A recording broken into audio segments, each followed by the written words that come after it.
सर्व कार्यकर्ते आणि पदाधिकारी आणि आमचे नेते हे सकारात्मक भूमिकेमध्ये आहेत आणि त्यामुळे हा लढा कुणासाठी आपण करतोय हे पाहायचं असेल तर ज्या रेल्वे प्रकल्पामुळे ज्यांच्या आयुष्यामध्ये बदल होणार आहे, ज्यांच्या जीवनामध्ये बदल होणार आहे, असे शेतकरी, कष्टकरी, नोकरदार, विद्यार्थी या सर्वसाठी हा लढा आहे आणि त्या लढ्यामध्ये आम्ही समाविष्ट आहोत.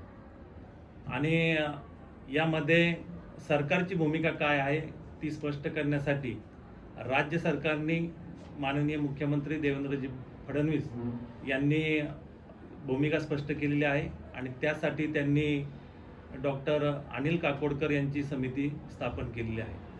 आणि त्याचबरोबर मग तुम्ही या आंदोलनाच्या नंतर आमची भूमिका अशी राहील की केंद्रामध्ये याचा योग्य आणि तत्परतेने पाठपुरावा करणे आणि हा रेल्वे प्रकल्प पूर्णत्वास नेण्यासाठी आमच्या भारतीय जनता पार्टीच्या वतीने प्रयत्न करणे.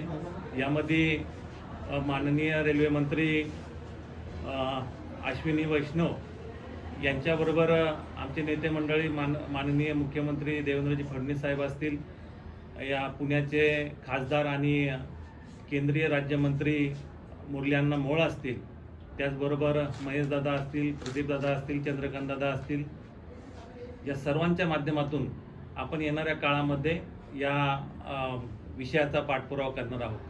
त्याचबरोबर या विषयामध्ये काही जुने या ठिकाणचे काही पदाधिकारी असतील किंवा आपले माजी खासदार असतील शिवाजीराव आढळराव दादा पाटील यांच्या अनुभवाचाही फायदा आपण येणाऱ्या काळामध्ये करणार आहोत.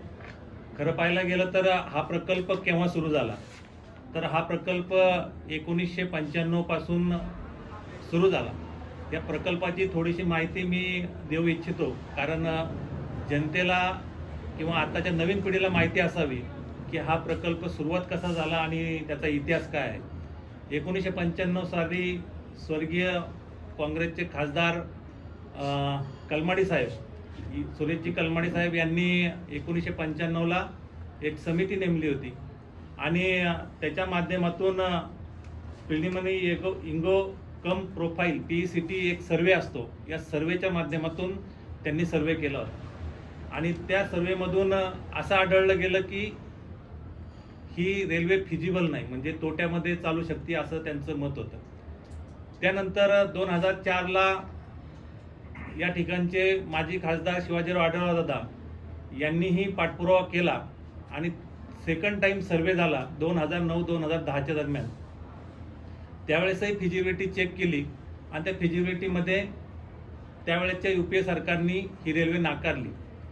त्यानंतर 2012ला त्यांनी पुन्हा एकदा सर्वे केला. त्या सर्वेमध्ये फिजिबिलिटी त्यांनी तत्वता मंजुरी दिली, परंतु रेल्वे संकल्पामध्ये त्याचा समावेश केला नाही आणि त्याच्यावर आर्थिक तरतूद झाली नाही. आणि त्यानंतर 2014ला ज्यावेळेस या देशामध्ये सरकार बदललं आणि माननीय नरेंद्रभाई मोदी या देशाचे पंतप्रधान झाले आणि त्या काळामध्ये माननीय सुरेशजी प्रभू रेल्वे मंत्री झाले. त्यावेळेच्या खासदार शिवाजीराव आढळराव यांनी पाठपुरावा केला आणि त्या पाठपुराव्यानंतर 2015-16ला या रेल्वेला मंजुरी मिळाली. त्यानंतर सर्वेक्षण झालं. 2018ला महारेलची स्थापना झाली. महारेलमधून त्यांनी DPR तयार केला आणि त्यानंतर DPR तयार केल्यानंतर या ठिकाणी भूसंपादनाचं काम 2019-20-21च्या काळामध्ये झालं. आणि त्यानंतर 2021ला या ठिकाणचे काही शेतकरी होते, त्यांच्या काही तक्रारी होत्या. आम्ही सर्वजण या ठिकाणचे भारतीय जनता पार्टीचे सर्व पदाधिकाऱ्यांनी त्यावेळेचे रेल्वे मंत्री रावसाहेब दानवे यांची आणि शेतकऱ्यांची बैठक करून दिली, परंतु त्यानंतर या रेल्वेच्या पाठपुरावा घेण्यासाठी कुणी उपस्थित राहिलं नाही. आणि माझं म्हणणं असं आहे की 1995 ते 2026चा जर कार्यकाळ आपण पाहिला असेल तर 1995 ते 2014 पर्यंत जर आपण असा विचार केला तर त्या काळामध्ये काम 0% झालं, परंतु पाठपुरावा त्यावेळेचे नेते चांगले घेत होते. 2014 ते 2019 पर्यंत पाठपुरावा चांगला झाला आणि त्या माध्यमातून रेल्वेचं परवानगी मिळाली आणि त्यावेळेस DPR तयार झाला. त्यानंतर 2019 ते 2026 पर्यंत आपण पाहिलं असेल की आत्ताचे विद्यमान खासदार डॉक्टर अमोल कोल्हे यांनी पाठपुरावा न केल्यामुळं या रेल्वे प्रकल्पाला ब्रेक लागला गेला. त्यामुळं आजच्या या पत्रकार परिषदेमध्ये मला हे सांगायचं आहे, जर आपण हा कालावधीचा विभागणी केली तर ज्यांनी ज्यांनी पाठपुरावा चांगला घेतला, त्याला वेळ दिला, त्यांना यश मिळालं आणि ते रेल्वे प्रकल्पाचं काम गतिमान झालं. आणि तुम्ही पाहिलं असेल की आता 2025ला जानेवारीला जेव्हा पहिल्यांदा डिक्लेअर झालं की ही रेल्वे ह्या ठिकाणून होणार नाही, ती रेल्वे पुणतांबा अहिल्यानगर मार्गे ती नाशिकला जाणार. जानेवारी 2025 ते आजचा दिवस यामध्ये तुम्ही पाहिलं असेल की विद्यमान खासदारांनी याचा पाठपुरावा केला नाही. त्यांनी फक्त संसदेत प्रश्न मांडला, परंतु नुसता संसदेत प्रश्न मांडून होत नाही, त्याला प्रशासकीय लेवलला तुमचा पाठपुरावा चांगला असणे गरजेचं आहे. आणि त्यामुळे ज्या वेळेस हा विषय देवेंद्रजी फडणवीस साहेबांच्या जवळ गेला, त्यानंतर त्यांनी तुम्ही पाहिलं असेल मागच्या महिन्यामध्ये त्यांनी जे अणुऊर्जा प्रकल्पावर ज्यांनी चांगल्या पद्धतीने काम केले, जे अध्यक्ष होते असे डॉक्टर अनिल काकोडकर यांची एक समिती नेमली. ती समिती आता कारण त्यांनी सांगितलं की GMRTमुळं हा प्रकल्प होऊ शकत नाही, तर ती समिती याच्यावर काम करणार आहे की नक्कीच ह्या GMRTमुळं हा प्रकल्प होऊ शकतो की नाही होऊ शकत, यासाठी ते प्रयत्न करतायत. खरं पाहायला गेलं तर GMRT म्हणजे काय आहे, ही आंतरराष्ट्रीय खगोल निरीक्षण प्रकल्प आहे. यामध्ये त्या परिसरामध्ये रेडिओ सायलेन्स झोन असणं गरजेचं असतं. ज्यावेळेस रेल्वे जाईल त्यामध्ये विद्युत चुंबकीय लहरीमुळे तिथं डिस्टर्बन्स होऊ शकतो, परंतु आता जी समिती आहे ती यामध्ये तज्ज्ञ आहे, ती यामध्ये नक्कीच मार्ग काढेल की याचा प्रभाव किती क्षेत्रावर असेल आणि कुठून रेल्वे गेली तर ते फिजिबिलिटी त्याची चेक करतील. आता तुम्ही पाहिलं असेल चाकण MIDC असेल, राजगुरुनगर असेल किंवा सिन्नर MIDC असेल, या माध्यमातून अनेक लोकांना याचा फायदा होईल. त्यामुळं त्याची फिजिबिलिटी बी ही सक्सेसफुल होईल. त्यामुळं जर योग्य पाठपुरावा केला तर ही रेल्वे नक्कीच प्रत्यक्षात येईल. आणि त्यासाठी भारतीय जनता पार्टीचे सर्व पदाधिकारी आणि आमचे सर्व नेते मंडळी याचा पाठपुरावा करतील अशी मी सर्वांना ग्वाही देतो. खरं पाहायला गेलं तर मी डॉक्टर अमोल कोल्हेंची एक पत्रकार परिषद काल त्यांनी एक बाईट दिली होती. ते म्हणत होते की झारीतील शुक्राचार्य कोण आहेत, म्हणजे हा प्रकल्प होऊ नये म्हणून कोण जबाबदार आहेत. तर मला तरी असं वाटतं एक सामान्य कार्यकर्ता म्हणून की झारीतील शुक्राचार्य हे डॉक्टर अमोल कोल्हे आहे. कारण त्यांनी जर व्यवस्थित पाठपुरावा केला असता, त्यांच्याकडे जबाबदारी होती, या जनतेने त्यांना निवडून दिलं होतं, दिल्लीला जाऊन त्यांनी काय करावं हे सर्व त्यांना माहिती आहे. परंतु त्यांनी खरं पाहायला गेलं तर त्यांची चित्रपट सृष्टीतील त्यांचा वेळ आणि त्यांनी संसदेत फक्त उपासात्मक काव्यात्मक टीका करून त्यांनी त्यांचा वेळ खर्च केला आणि ज्या प्रशासकीय कामासाठी त्यांनी वेळ द्यायला पाहिजे होता त्यांनी दिला नाही. त्यामुळे मला असं वाटतं की याला सर्वस्वी जबाबदार डॉक्टर अमोल कोल्हे आहेत. कारण माननीय रेल्वे मंत्र्यांना ही रेल्वे घेऊनच जायची होती. जर रेल्वे नसती न्यायची तर त्यांनी दुसऱ्या मार्गाने पण नसती नेली. रेल्वे अस्तित्वात आणायची, परंतु त्याचा मार्ग कोणता असावा यासाठी तिथले मला वाटते नगरचे नेते जास्त प्रभावी पडले आणि आपले नेते कमी पडले. मग यामध्ये या ठिकाणचे सर्वच नेते याला जबाबदार आहेत असं मला वाटतं. त्यामुळं माझी विनंती आहे की येणाऱ्या काळामध्ये आपण सर्वजण ह्या जनतेचा रेटा हा सरकारपर्यंत आपण योग्य मार्गाने प्रशासकीय मार्गाने घेऊन जाऊ असं मला वाटतं. धन्यवाद. तुमचं एक आता सगळं पत्रावर पाय अमोल कोल्हेवर फुटलेला आहे का, त्याला परवर्षी तुम्ही जिल्ह्यात उभं केले, पण तुम्ही म्हणता एकीकडे लोकसभेत सर्वोच्च सभागृह आहे, त्यात जर त्यांनी प्रश्न उपस्थित केला 3 वेळा, त्यापेक्षा काय करायला पाहिजे होतं ना? उद्या आमची अशी माहिती उद्या ते पंतप्रधानांना भेटणार आहे.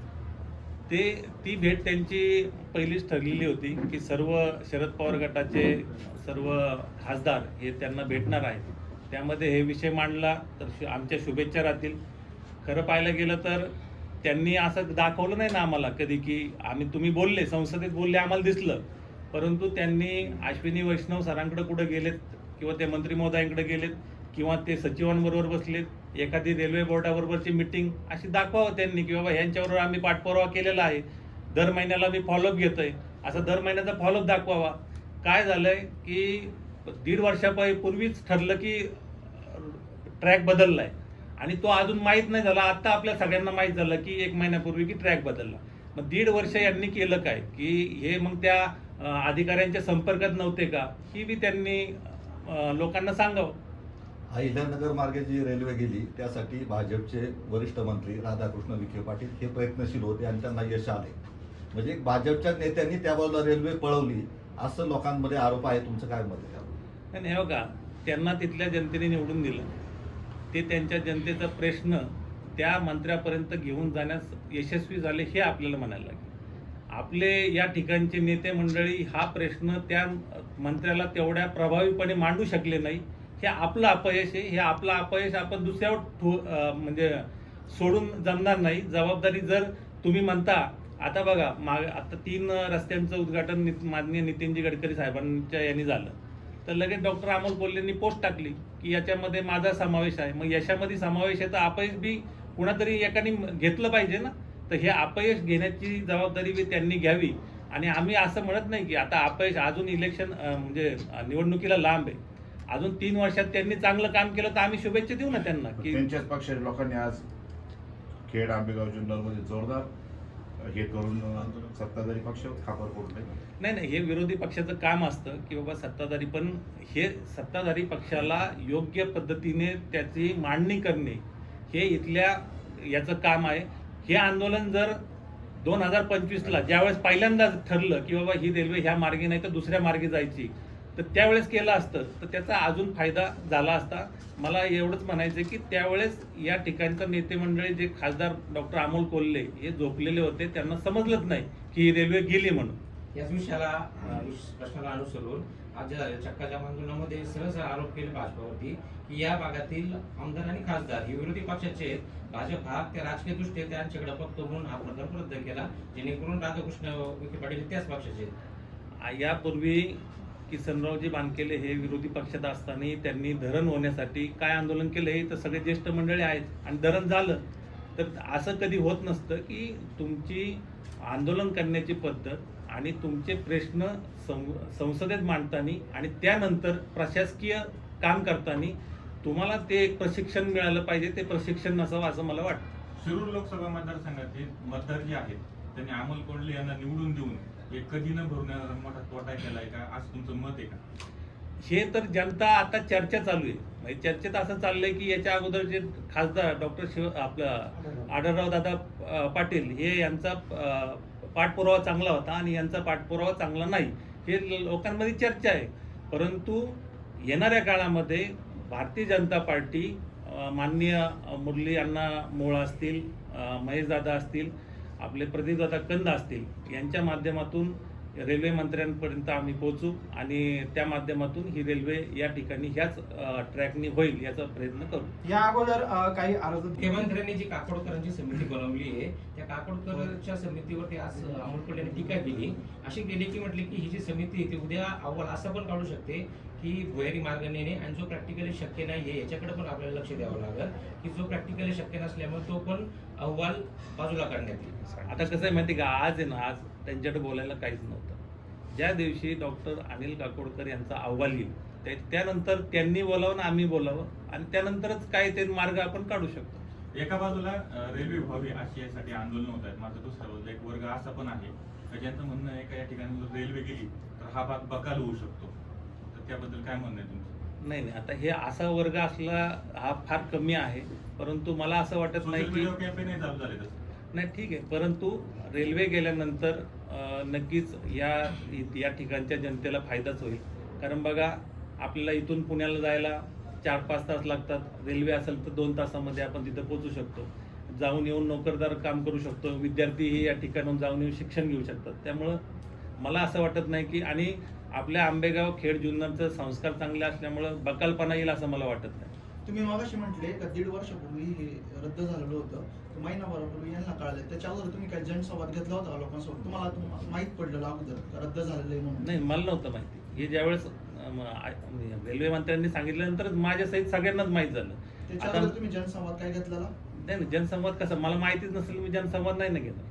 याच प्रश्नाला अनुसरून रेल्वे मंत्र्यांनी जाहीर केल्याच्या नंतर कळलं की रेल्वे प्रकल्प रद्द झालाय. त्याच्या अगोदर हे सगळ्या गोष्टीची एक प्रशासकीय प्रक्रिया असते.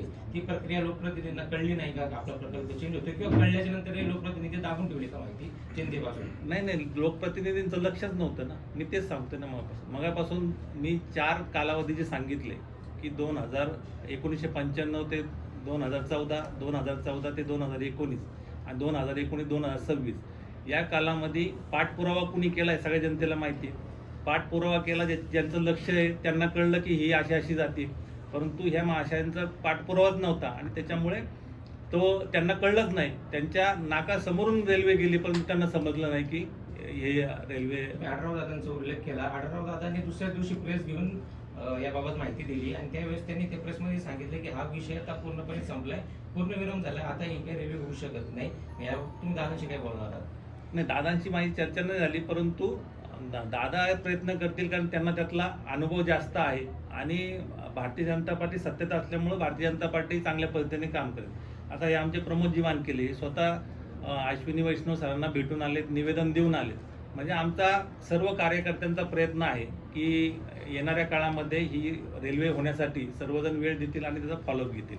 आता पुणे, मला सांगा, शिरूर लोकसभा आहे, शिर्डी लोकसभा आहे, नाशिक लोकसभा आहे, तिन्ही खासदार विरोधी, म्हणून भाजप रेल्वे प्रलंबित ठेवते असा आरोप आहे जनतेमधून. काय आता मला एक सांगा, ते खासदार ते विरोधी असले, आमदार तर सगळे आमच्या माहितीतले आहेत ना. आमदारांचं बी नुकसान होऊ शकतं ना जर असं तुमचा जो क्रायटेरिया लावला. परंतु तो विषय नाही. आमदार खासदार कोणतं, मी तुम्हाला माझे खासदार किसनराव बानखेडेंचं उदाहरण दिलं की ते विरोधात असून ते काम करून घ्यायचे. हे जरी विरोधात असले तर यांना काम कसं करून घ्यायचं, यांचं काय झालं माहिती आहे का, फक्त संसदेत उपासात्मक टीका करायची आणि ज्यावेळेस प्रशासकीय काम करायचं त्यावेळेस यांनी गायब व्हायचं, एवढंच फक्त यांचं काम आहे. जी मनसरला आता 2 आंदोलन झाली, याबाबत काय वाटलं तुम्हाला? कारण रेल्वे होणं गरजेचं आहे, पण त्याच्यात हे 2 ठिकाणी झालं. नाही, आता कसं आहे, जो आपापल्या पद्धतीने प्रयत्न करत असतो. त्या आंदोलनाबद्दल मला काही बोलायचं नाही आणि त्यामध्ये आम्हाला समावेश करून घ्यायचा नव्हता, म्हणून आम्ही आज ही पत्रकार परिषद घेतली. कारण आमचे विचार, सत्तेत जर आम्ही आहे तर या जनतेला कळलं पाहिजे की या आतापर्यंत काय काम झालंय आणि इथून पुढे काय होणार. पण आता सत्तेतले 2 पक्ष त्याच्यामध्ये आंदोलनामध्ये होते ना. हा, नाही, आता त्यांनी आपापल्या पद्धतीने घेतलं. त्यांनी प्रत्येकाला आंदोलन करण्याचा अधिकार आहे. तो कसा करायचा तो त्यांचा प्रश्न आहे, परंतु प्रत्येकाचा, आमचा असेल किंवा त्यांचा, सगळ्यांचा आहे, उद्देश एकच आहे की रेल्वे व्हावी, हाच उद्देश आहे सगळ्यांचा. आता तुमचे भाजपचे एक नेते आहेत विजय पवार, त्या आंदोलनात सहभागी झाले होते. नेमकं म्हणायचं काय, कारण तुम्ही इथं पत्रकार परिषद घेता, भाजपमध्ये फूट पडली काय? नाही, आता विजय पवारांचं जर त्यांच्या तिथल्या पदाधिकाऱ्यांशी जर प्रेम असेल तर ते गेले असतील तर त्याच्याबद्दल मला जास्त काही बोलायचं नाही. पण आज या ठिकाणी भारतीय जनता पार्टीचे सर्व मंडलाध्यक्ष, जिल्ह्याचे पदाधिकारी सर्वजण आहेत. त्यामुळं आम्ही एक पक्ष म्हणून आम्ही अगोदर 2 दिवस मिटिंग घेतली की आपल्याला भूमिका काय घ्यायची. पक्षाने, मी एकट्याने ठरवलं नाही, या सर्व कार्यकर्त्यांनी ठरवलं की आपल्याला भूमिका अशी घ्यायची, तर आपण ह्या पद्धतीने काम करू. मग त्यांना तुम्ही चर्चेमध्ये सहभागी घेतलं नव्हतं करून, किंवा त्यांना माहित नाही का तुम्ही पत्रकार? माहिती आहे त्यांना सर्व. मग कारवाई करणार का? भाजप शिस्तीचा प्रश्न आहे. नाही, सगळ्यात शिस्त आता ही भाजपची, लक्षात नाही, आता हे त्या आंदोलनात सहभागी झाले, हे ते जनतेसाठी त्यांना त्या आंदोलनात जावं असं त्यांना वाटलं असेल, म्हणून ती शिस्तभंग नाही इथं का होत. शिस्तभंग ते येतील ना. शिस्तभंग म्हणजे ज्यावेळेस जर एखादा हे निघतो की बाबा ह्याच पद्धतीने वागायचं, तर त्या पद्धतीने जर त्यांनी वागलं तर त्याच्यावर शिस्तभंग आहे. जनतेसाठी ते सांगितलं तुम्हाला की आम्हाला सरकारची बाजू मांडायची होती, ती तिथं मांडता नसते आली, म्हणून आम्ही पत्रकार परिषद बोलवली आणि आम्ही त्या पद्धतीने सरकारची बाजू जयसिंगराव पण मांडली. नाहीये. नाही, जयसिंगराव आज बाहेर गेलेले आहेत, येत आहेत, त्यांना माहिती आहे. चला, धन्यवाद. तुमचा फ्लॅट, घर, बंगला, व्यापारी गाडे, दुकान, जागा, शेतजमीन, प्लॉट्स विकायचे आहेत का? विकायचे असतील तर आजच आमच्याशी संपर्क साधा. स्थावर मालमत्ता खरेदी विक्रीसाठी आंबेगाव तालुक्यातील विश्वसनीय नाव म्हणजे सीता प्रॉपर्टीज. आमची वैशिष्ट्ये: जलद व्यवहार, तुमच्या प्रॉपर्टीजची योग्य किंमत, मालक व ग्राहक यांच्यात समोरासमोर पारदर्शक व्यवहार. आमचा संपर्क 7972 82 24 33 व 80 10 25 09 54.